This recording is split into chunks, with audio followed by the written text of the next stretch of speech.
Gentlemen, ladies, and anyone in between, I welcome you all, and today we're going to have ourselves a little bit of fun by blowing up the spot of one of the largest tackle manufacturers in existence, Daiwa. We're going to go ahead and go over in detail pretty much every single reel and lure that Daiwa's coming out with at this year's 2018 Icast. Now, before we go ahead and get started, just need to ask you guys for a favor. If you're not already subscribed, hit that subscribe button. It'll be worth your while because I'm also going to be putting out a video in the next day or so highlighting all the new rods. Now, with all that out of the way, let's go ahead and kick things off with one of the reels I'm most excited about. And for you guys out there that have been following me for a little while now, you may have come across a video I put out highlighting the Daiwa Psaltis Back Bay LT 3000 MD, which was the reel I dubbed the Doogie Howser edition, which essentially was a Daiwa BG with the mag-sealed AR clutch, a very light rubber seal to handle entry point, and most importantly, the main gear out of the Daiwa Ballistic LT or the Tatula LT. That was that machined aluminum, beautiful main gear. The only problem that I found with it, I don't fish for fluke, I don't fish for porgies, I don't do very light, finesse-styled inshore fishing. For you guys out there that are meat fishing, ground fishing, that's great, you guys are gobbling it up. But I wanted that $200 price point with that main gear and a reel that I can use for striped bass and bluefish. And they finally came out with it. They came out with the Psaltis Back Bay LT 4000, which is going to give you that 300-yard capacity of 30-pound braid or that 260-yard capacity of 40-pound braid. It's going to give you the full drag. It's going to give you that 15-ounce sized reel to balance your 9-foot rods. And I'll tell you what, it's a long time coming, and it could quite possibly be one of Daiwa's best $200 saltwater reels ever made. The only trade-off that you get versus the black and blue Psaltis is the black and blue Psaltis is going to give you those bronze colored shielded ball bearings, which are their CRBBs. The Psaltis Back Bay is going to give you the standard Minibia ball bearings found in the BG, which are great. And you don't have to worry about them being a subpar bearing. They're just not as corrosion resistant, which basically you can put a little bit of grease in there, maybe some Corrosion X, and you're doing good. So with that being said, let's move right along to something that can complement this reel. And this is, I'm not even going to bother trying to pronounce it, it's a popper. But it's a freaking popper that will swim when you retrieve it slowly, especially the sinker, and it goes right up against the Superstrike little neck popper. I'm excited about this because anytime I walk into my local shop, and I do my best to support my local shops, I'm staring at price tags of almost $30 for a Superstrike little neck popper when you can go on their website and pay, what, $18, $19, $20 for them? Tackle shops are charging $30 for them for a piece of plastic. So to see Daiwa come out with this, I dig it. I'm in. It's going to be more convenient. There's going to be a little bit wider distribution, so they'll be more readily available. And when the local seasonal shops start selling them, they may likely mark them up maybe a buck or two over what their MSRP is, but they're not going to be hawking them for $30. I really hope that, you know, some of these shops get that message, man. That's not cool. You go down there, the bluefish are biting, you bite off a popper or whatnot, and you want $30 for a little neck. For real? Come on, man. That's not cool. And it's with that being said, we now have a new braided line coming out from Daiwa. It's their J Braid Grand. Quite possibly the most important part and the most important thing to take away from this, they're not marketing it using E-Honda. Nobody used E-Honda in Street Fighter 2. It was either Ken, Ryu, Guile, and if you wanted to be cheap, you played as the guy with the stretchy arms. So they're marketing it with Ryu. I called it Ryu, but I think it's Ryu. And it's using the new Dyneema trade name. I think it's Ivanis. So whether or not it's a stronger material, I don't know. But from what I gather, it is a higher tension weave. Very similar in terms of what you get in your Power Pro Super Slick. Although it's Dyneema. Yeah, and I get it. Everybody says they're both the same thing. Spectra and Dyneema are the same. Ultra high molecular weight, polyethylene, blah, blah, blah, gel spun this, gel spun that. I don't know what it is. The Dyneema lines that I've used just wear better. I don't know if it's because Berkeley's Fireline tracer from 8 years ago, 10 years ago, used a different kind of wax that they put on. I don't know. But Dyneema braids from Fireline to Fireline Tracer, like traditional Fireline, which was fused, to the new Ultra 8, which is fused, 8-strand, to the traditional woven braids, I liked the performance of whatever was labeled Dyneema. That's just through me. I've usually tried 2 new braids every single year, maybe even more, and I find the Dyneema stuff is better. So it's good to see that they're coming out with a new higher end line, and I hope to see similar diameters and maybe some lighter diameters. I would really like to see a .004. Nobody's doing a true .004, which is that 4 pound, 6 pound braid that has like an ABS of like 10 or 12. That's super hair thin. That is missing from the market from so many different companies. And really the only one I've found to have a lot of faith in is the new Berkley Ultra 8. The fins is a lie at their .005. It's really .010. That's their 5 pound that has an ABS of around 18. I'm really excited to see what this new stuff is all about, and I really hope they do come out with a true .004. But my guess is they're going to come out with a .006 and call it a day. Maybe a .008, something like that. All right, so those are my top 3 items coming down the pipe from Daiwa in the reel inline class that I'm most excited about. And I get it, you guys out there may not be into salt water, so that Back Bay LT may not, excite you much. So let's move along to the freshwater stuff and the bait casters, where you have a new Daiwa Tatula coming out, and it's looking to break that 7-ounce barrier, which is pretty significant. It's going to be a reel that's priced lower than the SV. It's going to be cheaper than the Corrado K. It's going to have all the gear ratios you need. It's going to have a left-hand version. It's got the T-wing, and I'll tell you what, being somebody who's fished T-wing now for a few years, I've fished all the new Shimano reels, and fishing that new Bantam MGL next to a T-wing reel, which had the Fireline Ultralight 14-pound test, which is fairly wiry, you really notice the difference. Not just because that Bantam MGL's line guide is real close to the spool, but just that wiry line as you cast. If the level line guide on the cast isn't favored or isn't perfectly center, you really hear that grinding as the line is kind of pulling across itself on the spool. You do not get that with the T-wing.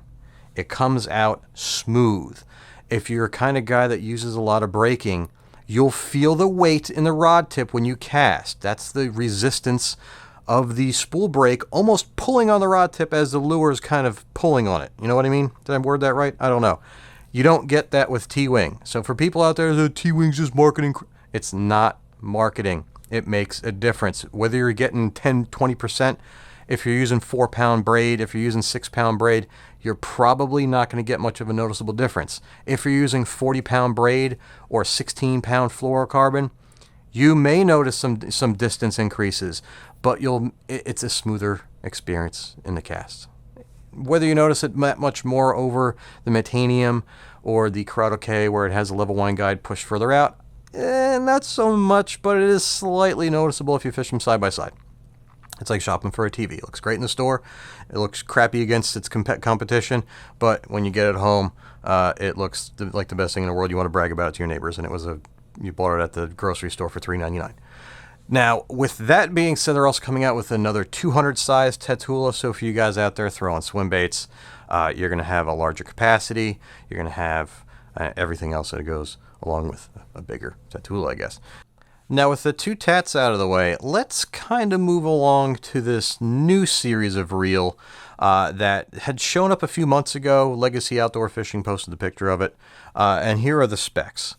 It's a new series from Daiwa. Some guys on the internet say it's a sourced reel. I don't know. I honestly don't know. I haven't even asked anybody that I know at Daiwa whether or not this is a sourced reel.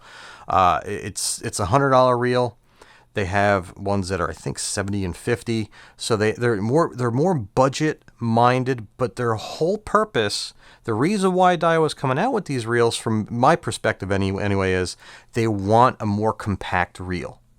They want that small, I don't want to say finesse, but more compact, because everybody loves throwing 100 size reels. 200 size reels get a little chunky, but the second you fish like an Aldebaran sized reel, that very compact, short, small, disappears in the palm of your hand. Some of the high-end Abus are like that as well, the MGX and the MGX Extreme. It's fun. It's cool. So when you come out with a reel at $100 and down to that $50 price range, you're getting into that budget territory, and it's kind of in that budget guys, smaller hands because they're younger, learning on bait casting reels, not trying to single out anybody or, make a determination that somebody who buys $100 reels, a rookie or a young kid or broke. But this may work well. Now, the one thing I noticed on these reels, never having touched them or seen them in person, they do not have that double magnetic brake ring that you see in like Magforce Z or Magforce V or anything with Magforce on it. My guess is they have that static plate that just turns and moves in and out like you would find on an Abu or any of those sourced reels. So that's kind of where I think people are going. They're trying to say, it has a similar looking top half or side plate or handle side. I can't tell. Is it a Doyo? I don't know. It could be. It has that look. But Lose exists. They're one of the top competing reels in that price space. So who are we to judge if Daiwa decides to have a reel made in a factory, not their own? Not saying that they are, but if that's the case, it's a $100 reel. No harm, no foul. Can you argue with them? If it's a quality product, if it does what it's supposed to do, hey, I'm not going to complain as long as they don't turn into turds. So you have these reels, they're all under 7 ounces. I think 6.5 is the lightest as they get. And when you compare it to the Fuego CT, which is the other $99 reel, it has the metal frame, which is essentially the Tatula minus the T-wing level wind guide. You have your bright red, metallic-y colored carbon composite reel that comes in at an ounce less.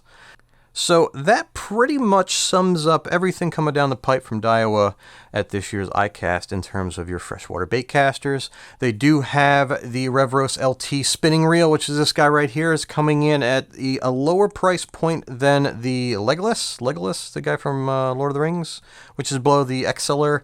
So we're expecting that to be what, around $50, something like that.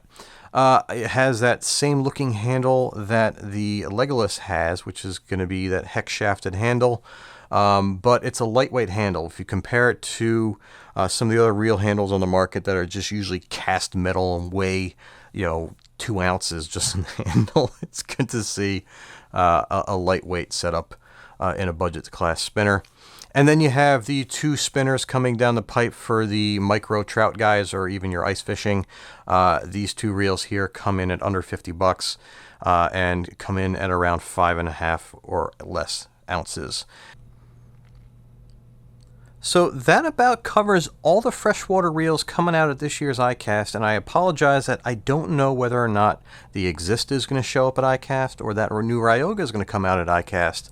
And it's kind of an oddball year because are the Tatula LTs and the Ballistic LTs and the XLRs and the Legolas and the Fuego LT, are those Icast 2018 debuts? Because they came out at the end of last year. So I don't know if those count. So you have the mystery behind the Exist, the mystery behind the Ryoga, and you have the existing LT reels that came out already. Do those count for this year? So I don't know. But moving right along, let's get back to some of the saltwater reels. And here we have, which in my opinion is the Japanese market Daiwa BG, the new Eliminator. This reel's coming stateside. It's going to be priced a little less than the Daiwa BG. It's going to come in right under it, and it's going to have, instead of the threaded handle, it's going to have the hex handle.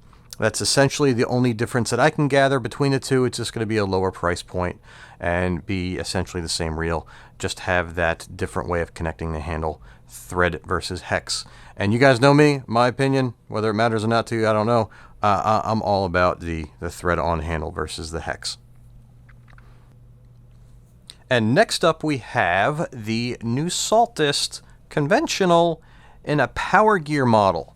And this is interesting because a lot of guys wanted that slower gear ratio. You can do a few more things with a lower gear than you can with a higher gear.